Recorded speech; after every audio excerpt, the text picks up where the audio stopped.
സംസ്ഥാനത്ത് രൂക്ഷമായ കടലാക്രമണം. തിരുവനന്തപുരം വലിയതുറ, പൂന്തുറ, അഞ്ചുതെങ്ങ് ഭാഗങ്ങളിൽ ഇന്ന് മാത്രം 200ഓളം വീടുകൾ ഒലിച്ചുപോയി. കടൽ പകുതി തകർത്ത വീടുകളിൽ ഇപ്പോഴും താമസിക്കുന്ന ആളുകളും ഉണ്ട്.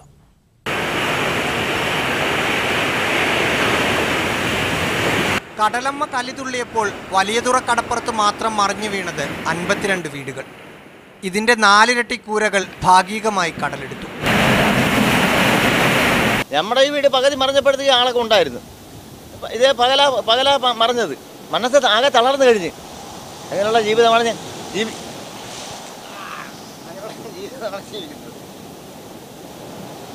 എന്നിട്ടും ഇതിനകത്ത് ഇപ്പോഴും ജീവിക്കുന്ന മനുഷ്യരുണ്ട്. കടലമ്മ ഞങ്ങളെ കാത്തുള്ളൂ. ഒരു ധൈര്യവും ഇല്ല. കാണുന്നവരെല്ലാവരും ഞങ്ങളെ വഴക്കുറയാണ് എവിടെയെങ്കിലും മാറി താമസിക്കാൻ. എവിടെ പോകാൻ വേണ്ടി വാടകയാണെങ്കിൽ 2000, 3000, 4000 ഞങ്ങളെ കൊണ്ട് ഗതിയില്ല വാടക കൊടുക്കാൻ വേണ്ടി. അതുകൊണ്ട് ഈ അവസ്ഥയിൽ ഇവിടെ തന്നെയാണ് കിടക്കുന്നത്. ശംഖുമുഖം ബീച്ച് ഒലിച്ചുപോയി. കടൽക്ഷോഭം രൂക്ഷമായതിനാൽ ആരും മത്സ്യബന്ധനത്തിന് പോകുന്നില്ല. ഇതോടെ പട്ടിണിയും തുടങ്ങിയിട്ടുണ്ട്. എല്ലാ വർഷവും ഇതുപോലുള്ള നൂറുകണക്കിന് വാർത്തകൾ ഞങ്ങൾ റിപ്പോർട്ട് ചെയ്യാറുണ്ട്. അടുത്ത വർഷം ഇങ്ങനെയൊന്നും സംഭവിക്കാതിരിക്കാൻ വേണ്ട എല്ലാ കാര്യങ്ങളും ചെയ്യുമെന്ന് സർക്കാരും പറയും.